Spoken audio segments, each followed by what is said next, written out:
Haleluya, shalom saudaraku yang kekasih dalam Tuhan, sukacita besar ketika saya dapat menjumpai saudara pada minggu ini. Minggu di mana Allah masih menyertai, melindungi dan menjagai kita dari berbagai macam persoalan, masalah, beban, tekanan kehidupan yang tidak akan pernah lepas dari hidup kita.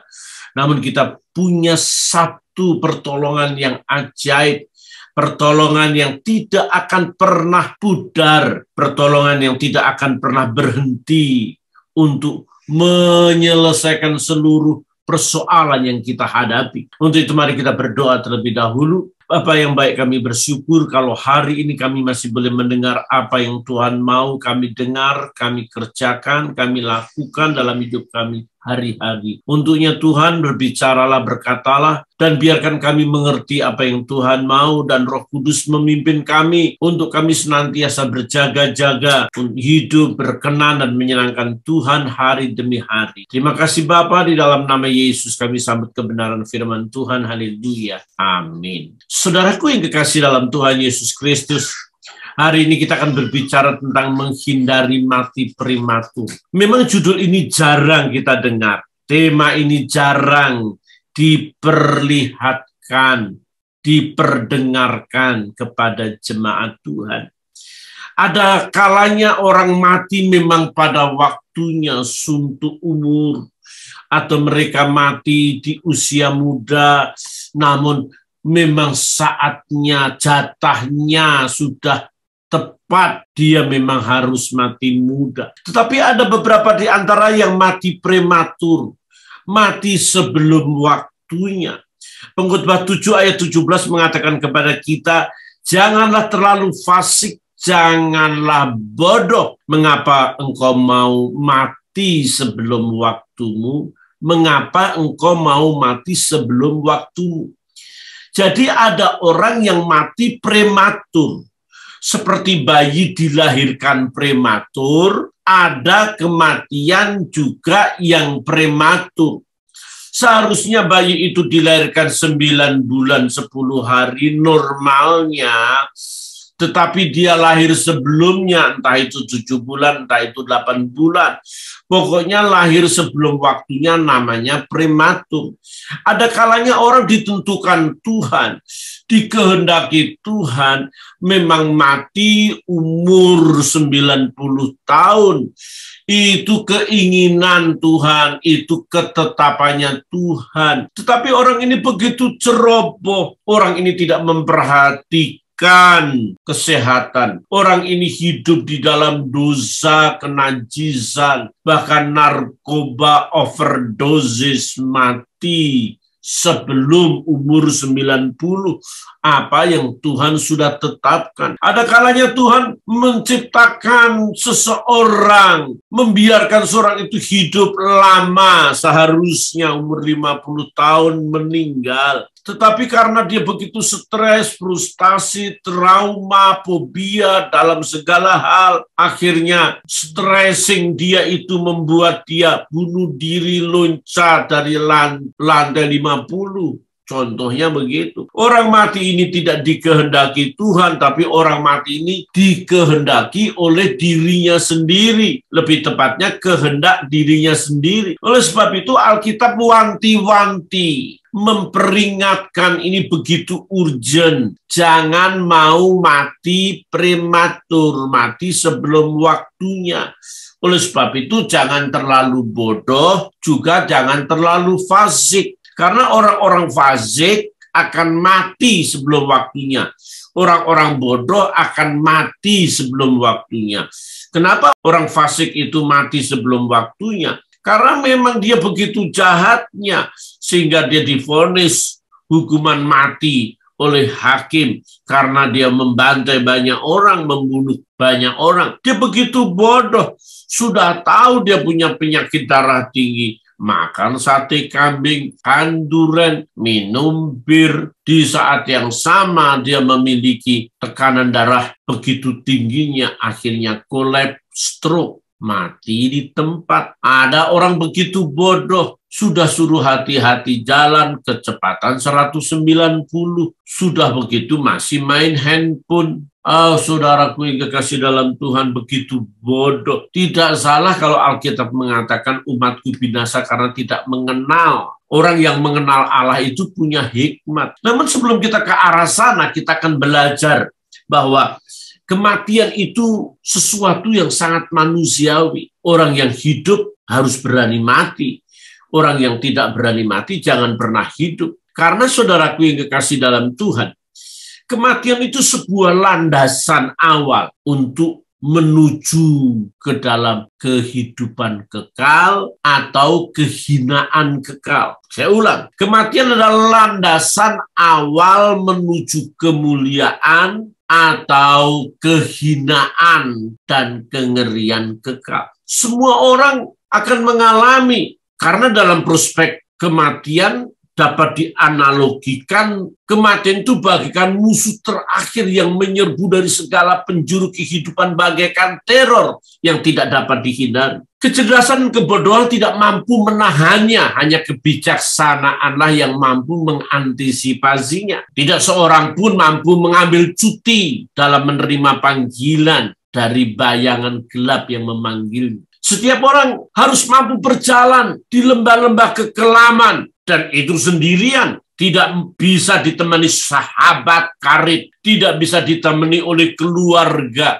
tidak bisa juga ditemani oleh backing yang kuat. No, bukan. Setiap kita memiliki realitas menuju kematian dan didahului oleh bayang-bayang maut, lembah-lembah kekelaman. Dengan bijak, pemazmur mengatakan bahwa gada dan tongkatmu menyertai aku, menuntun aku, Mazmur 23 yang keempat. Jadi saudaraku yang kekasih, kalau saudara sehat-sehat, ekonomi oke, istri cantik, suami ganteng, anak-anak semuanya mantap, oke, beres segala sesuatu, saudara tidak pernah mengalami yang namanya bayang-bayang maut, lembah-lembah kekelaman. Karena apa? Everything it's okay. Tetapi saudaraku yang kekasih dalam Tuhan, ketika kita menyadari bahwa kematian itu akan menjemput kita, itu akan mengubah seluruh pola pikir kita, kelakuan kita, tingkah laku kita. Ada begitu banyak orang tidak sadar bahwa dia akan mati. Banyak orang tidak sadar bahwa dia akan menghadap tahta pengadilan Allah. Banyak orang tidak sadar bahwa dirinya akan menghadapi hukuman yang mengerikan. Tetapi saya ingin beritahu sesuatu kepada saudara, bahwa kita tidak bisa ambil cuti, nunggu dulu, sehebat apapun, sekaya apapun, seterkenal apapun. Dan kita harus menyadari bahwa ada perbedaan yang signifikan antara orang yang hidup dalam kebenaran dan ada orang yang hidup di dalam kejahatan. Orang yang hidup dalam kebenaran itu akan tinggal di dalam perhentiannya Tuhan. The day of Sabat. Orang yang hidup dalam kebenaran akan hidup di dalam the day of Sabat. Sabatnya Tuhan. Hari istirahat. Berbahagialah orang yang mati sekarang ini karena mereka akan beristirahat, kata Tuhan. Tetapi sebaliknya, ketika seseorang hidup dalam kejahatan, kefasikan, kebodohan, mereka akan tinggal the day of the law, hari murkanya Tuhan. Jadi ada dua hari yang perlu kita amati. Hari di mana kesetiaan anugerah Tuhan yang selama ini diberikan akan membawa kita ke dalam the day of Sabat. Sabat yang kekal, bukan sabat setiap Sabtu, bukan. The day of Sabat, sabat yang kekal, sabat dalam kekekalannya Tuhan. Karena pada waktu Tuhan istirahat tidak ada hari ke-8, hari ke-7, itu berarti bahwa Allah ingin Adam dan Hawa tinggal dalam sabatnya Tuhan. Adam dan Hawa menikmati hari-hari bahagia bersama Tuhan. Allah tidak perlu menerangkan kepada Adam dan Hawa, tinggallah bersamaku, nikmati hari-hari kesukaan. Bersamalah aku untuk menikmati seluruh hasil ciptaan.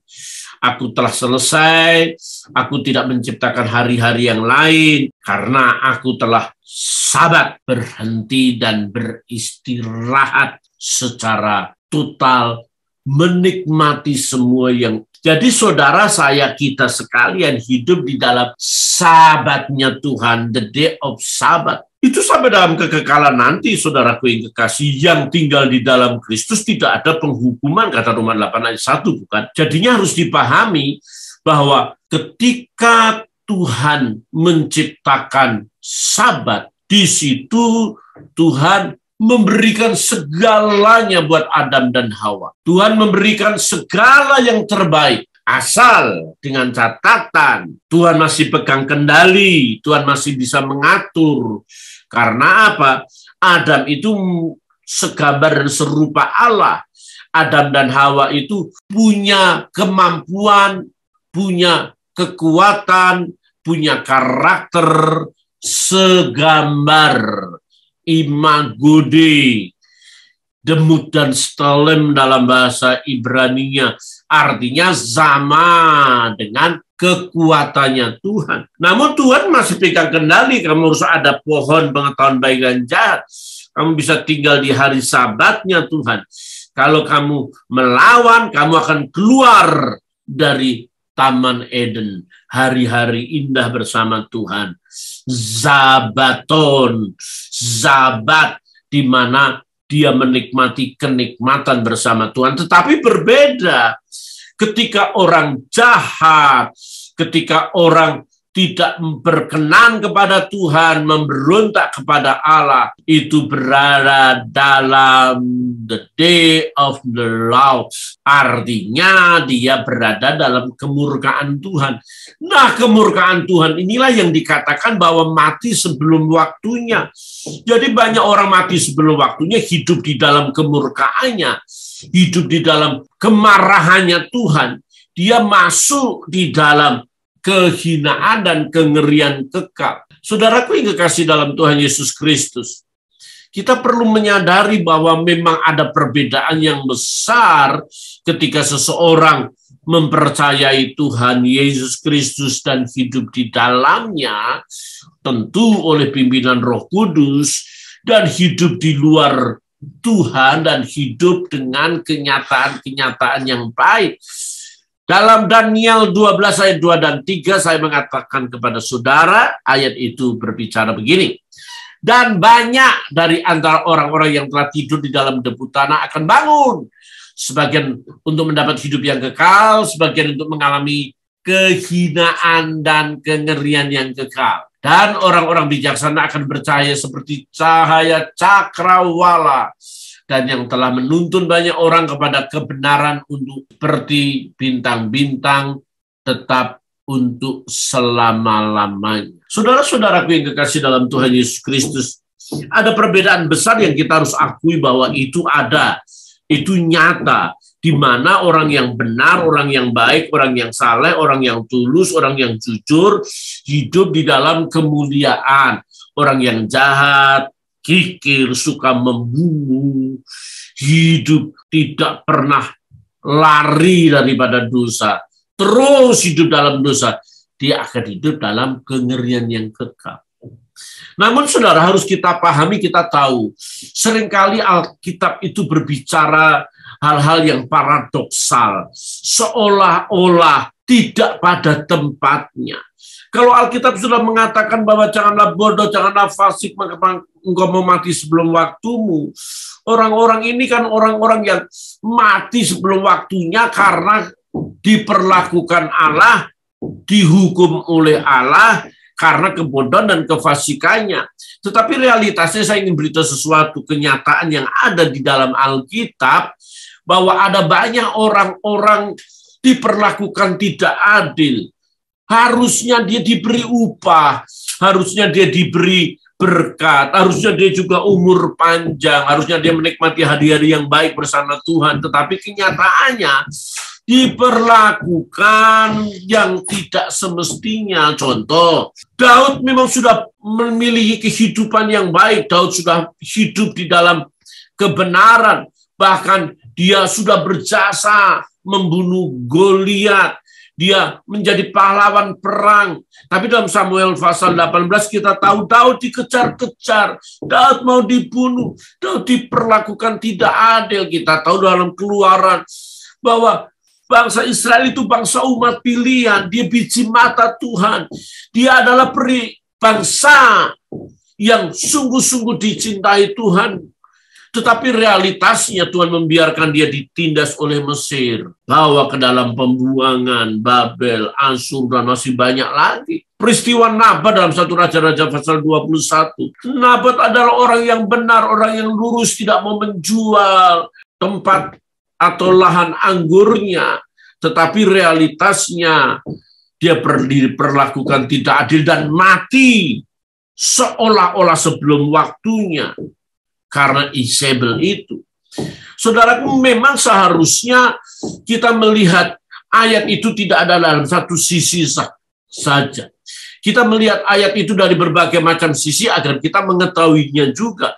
Yesus Kristus mati di salib dalam Yohanes pasal 19 bukan karena dia salah, bukan karena dosa, bukan karena dia memberontak, bukan karena dia membunuh orang. Tetapi dia diperlakukan sangat-sangat tidak adil. Sehingga seolah-olah dalam tanda kutip Yesus mati muda. Mati sebelum waktunya kah? Apakah dia pribadi yang tergolong mati prematur?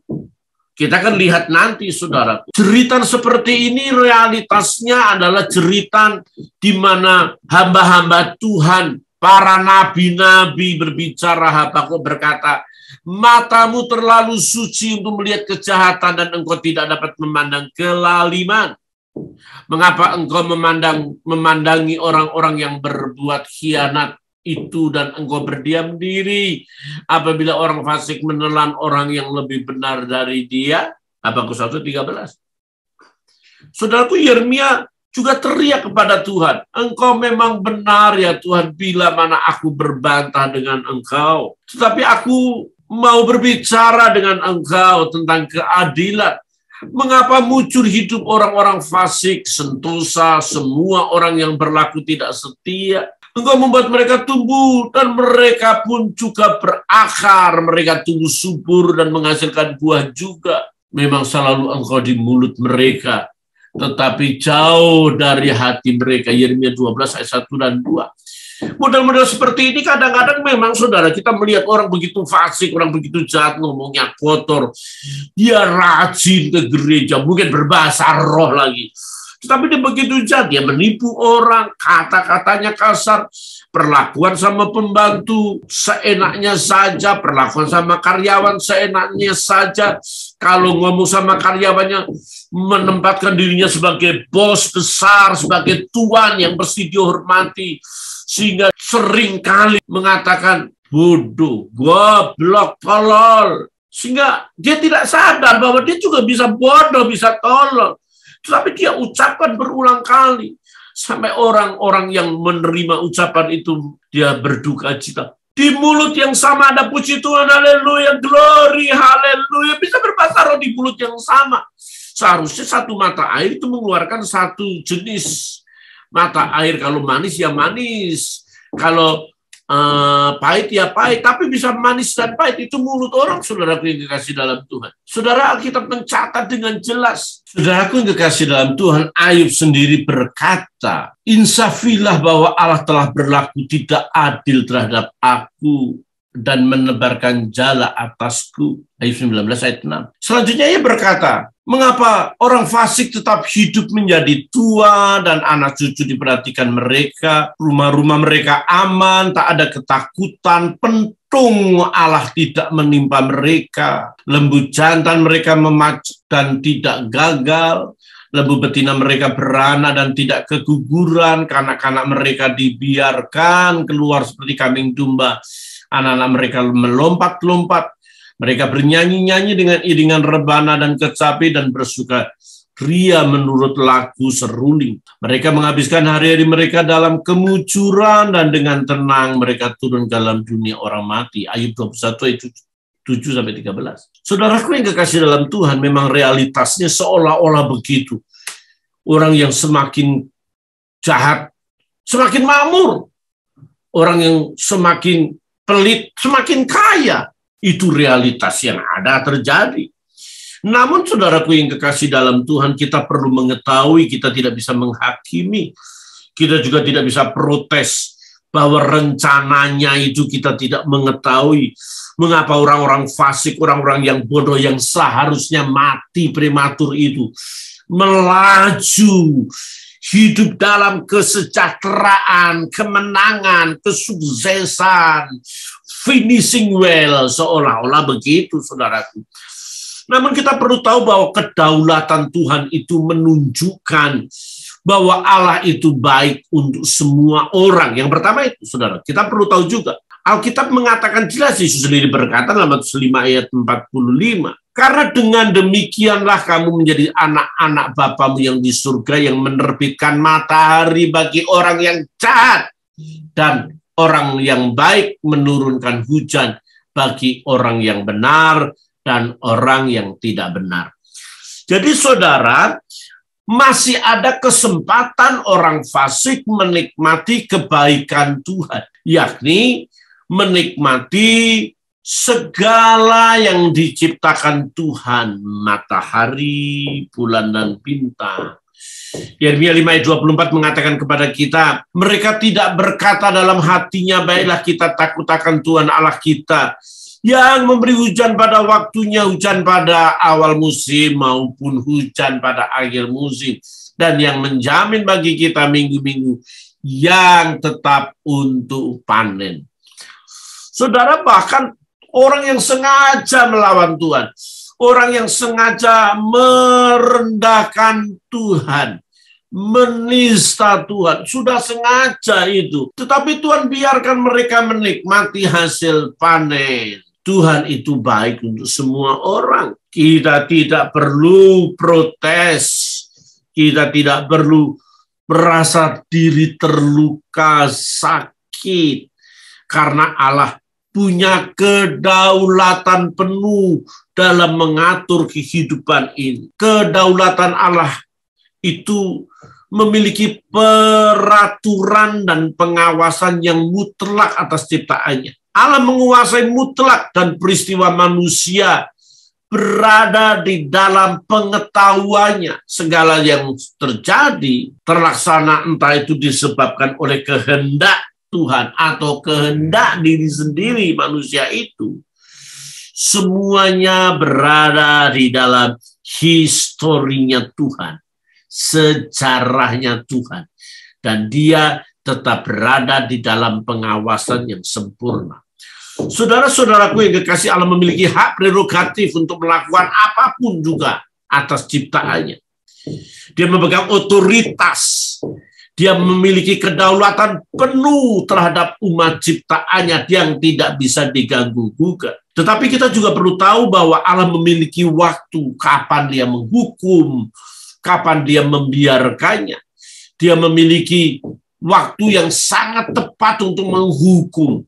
Ketika orang-orang ini mengeluh, mengapa orang ini malah hidup jahat terus-menerus, melakukan sesuatu yang menjadikan banyak orang kena korban. Allah itu punya waktu, walaupun kita ini greget, tahu greget saudara ya. Kita ini jengkel sedemikian rupa. Tetapi realitas yang ada kita perlu tahu dan mengerti bahwa Allah memiliki waktu yang tepat. Bukan sekedar kronos dalam bahasa Yunaninya. Kronos itu kronologi yang setiap waktu ada, setiap waktu pagi, siang, pagi, malam, petang, makan, minum. Itu kronologi lahir, hidup sehari-hari.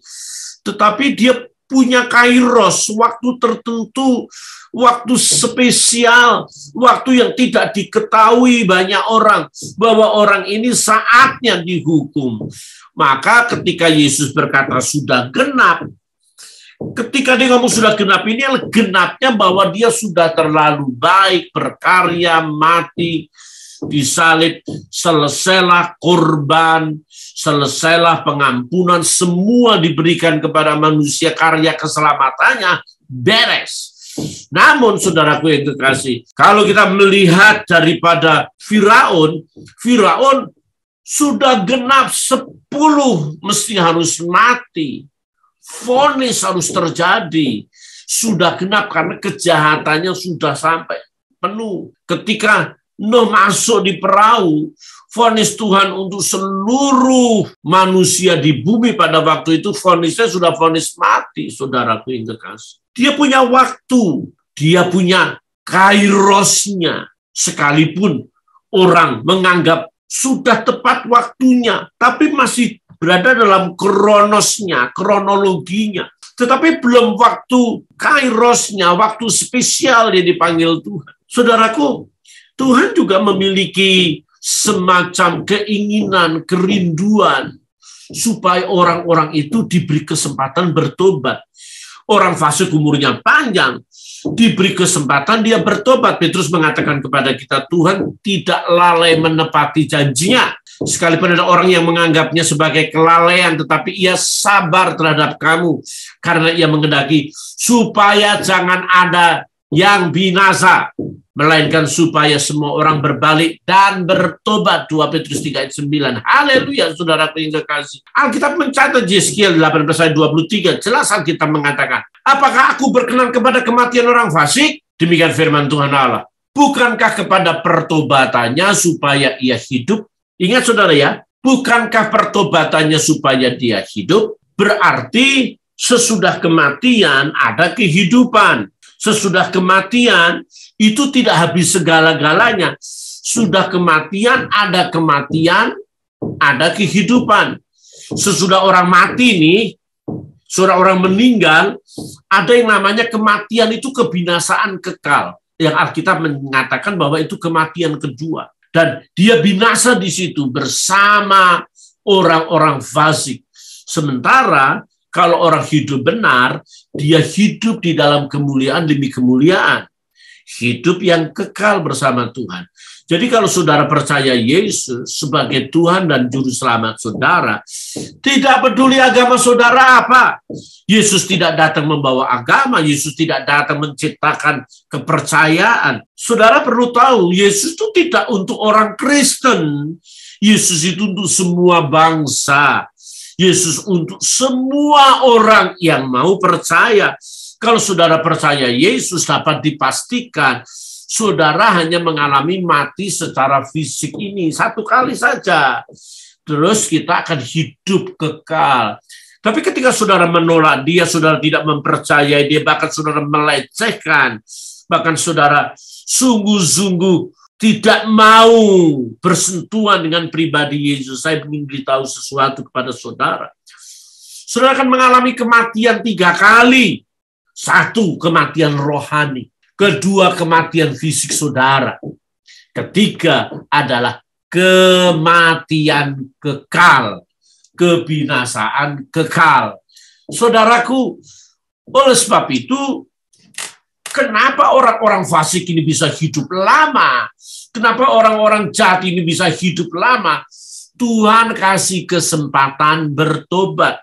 Memang standarnya Tuhan usahakan orang mati tidak dalam keadaan fasik. Orang mati di dalam pertobatan. Mati dalam iman kepada Yesus. Mati jangan sampai mati kafir. Saudara tahu mati kafir? Mati kafir adalah mati prematur yang tidak mengenal Tuhan. Mati dalam kebinasaan kekal. Dan saya ingin katakan kepada saudara, Allah masih memberikan kesempatan terbaik ketika seseorang mau percaya kepadanya. Kalau belum, saudara masih diberi kesempatan hidup sekarang. Supaya saudara mendengar apa yang saya sampaikan, saudara dapat mempercayai Yesus Kristus sebagai Tuhan dan Juru Selamatmu. Tidak peduli lagi agamamu apa. Ketika engkau mempercayai Dia dan hidup di dalam kebenaran, hidup dalam takut akan Tuhan. Takut di sini hormat dan respek akan Tuhan, saudara akan memiliki kehidupan yang kekal. Haleluya, saudaraku. Saudara, mengapa orang-orang fasik seolah-olah hidup lama, hidup mujur? Alkitab mencatat kepada kita, memang kemenangan terakhir itu bukan kemenangan yang didapat oleh mereka yang jahat. Kemenangan terakhir dalam film-film itu peran utamanya, peran yang baik, peran yang memang tokoh utamanya. Saudaraku yang kekasih dalam Tuhan Yesus Kristus, kita melihat bahwa realitas yang ada seolah-olah Yesus mati muda. Yesus mati sebelum waktunya. Saya saja sekarang sudah umur 58 tahun. Mengarah ke 59 dan 60 nanti pensiun, bukan. Saya lebih tua daripada Yesus selama tinggal di bumi ini. Kalau diukur usia, Yesus mati muda, bukan? Yesus berbeda dengan tokoh-tokoh agama di dunia ini yang mati umur 80, 90, 60. Yesus cuma separuhnya, tetapi pengaruhnya dunia ini mayoritas orang percaya Yesus. Menaruh imannya, harapnya kepada pribadi Yesus yang mati umur 33,5 tahun. Seolah-olah prematur, seolah-olah dia kalah.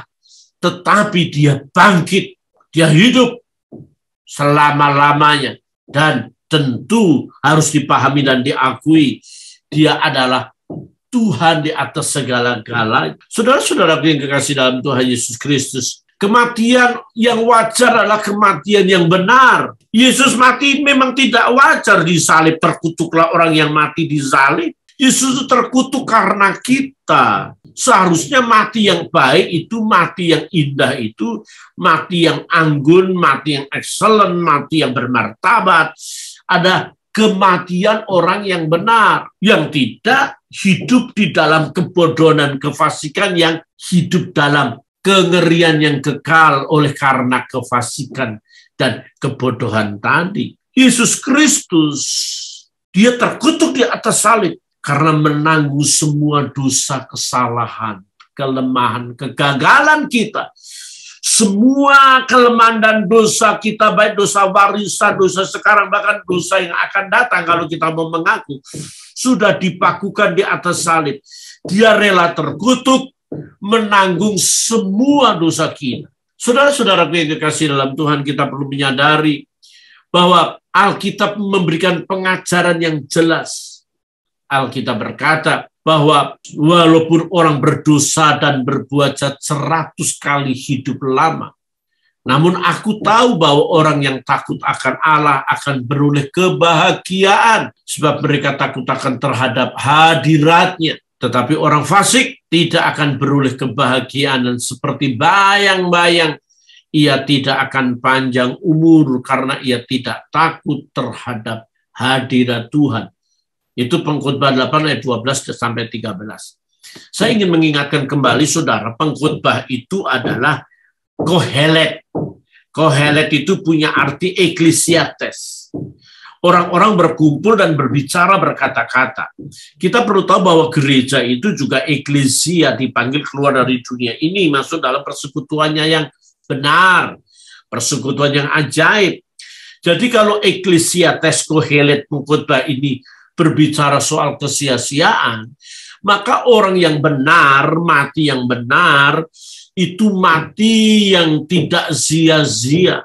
Walaupun ada kata banyak sia-sia di sana, tetapi itu paradoksal. Artinya hidup ini tidak ada yang sia-sia kalau diperhadapkan dengan kehidupan dan kekekalan perjumpaan dengan Tuhan.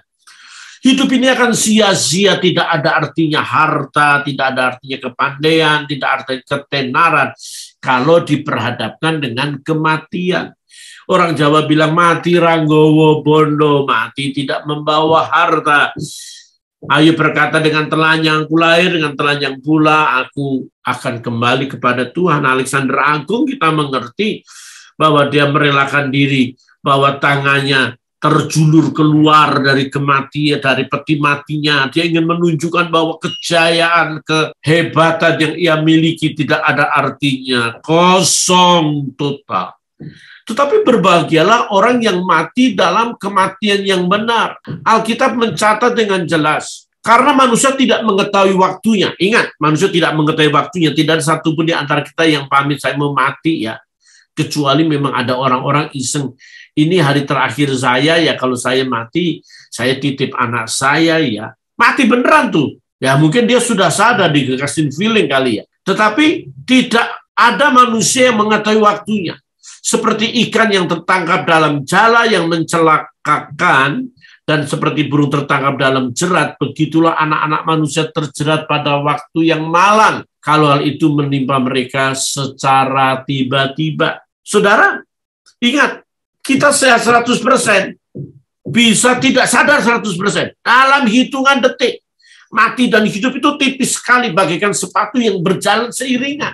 Dan ayat itu pengkhotbah ingin memberikan pengajaran dan peringatan kepada kita betapa pentingnya hidup di balik kematian, sehingga setiap pembaca daripada Kohelet atau pengkhotbah ini berhati-hati bertindak, sehingga dia berkata nama harum lebih baik daripada minyak mahal, dan hari kematian lebih baik daripada hari kelahiran. Itu pengkhotbah 7 ayat yang pertama. Saya ingin katakan kepada saudara sesuatu yang penting. Diajarkan kepada kita, satu lagi saudara, ajarkan kepada kita, pergi ke rumah duka lebih baik daripada pergi ke rumah pesta, karena di rumah dukalah kesudahan setiap manusia, hendaklah orang-orang yang hidup memperhatikannya. Ayat 2 itu tadi, saudara. Saudara, saya ingin katakan kepada saudara, dan dengar kebenaran ini penting. Kita masih membahas hal ini untuk minggu-minggu yang mendatang. Yang pertama, kematian itu kemanusiawi, sangat manusiawi sekali, sehingga lebih baik kita menikmati hari-hari bersama Tuhan. Berhati-hati dalam berkata-kata. Kalau saudara berkata-kata, bila mulut saudara keluar dolar, keluar rupiah, keluar makanan enak, keluar sesuatu yang menyegarkan, bau yang harum. Jangan sampai kata-kata kita ini keluar silet, celurit, belati, pisau yang menggorok orang, yang melukai orang. Kata-kata saudara, kata-kata kita menjadi bau yang menyengat. Saya ingin ingatkan sekali lagi, jangan terlalu fasik. Bisa nggak kita fasik? Bisa, tapi jangan terlalu. Janganlah bodoh. Bisa nggak kita bodoh? Bisa, tapi jangan terlalu. Orang Jawa bilang, ngono ya ngono, neng ojo ngono. Gitu ya gitu, tapi jangan begitu. Seharusnya kamu tidak begitu, tapi mengapa kamu begitu? Ngono ya ngono, neng ojo ngono. Kamu bisa begitu sih, tapi jangan begitu. Oleh sebab itu, minggu yang akan datang kita akan berbicara tentang bagaimana kefasikan itu, kebodohan itu, membuat orang-orang mati prematur. Tetapi biarlah firman Tuhan memberikan kekuatan kepada saudara hari ini, dan saya mempercayai bahwa Allah sedang menyertai kita dan memberkati kita. Mari kita jaga hidup ini bagaikan mutiara yang sangat berharga dan bernilai. Kalau ada Tuhan di dalam diri kita.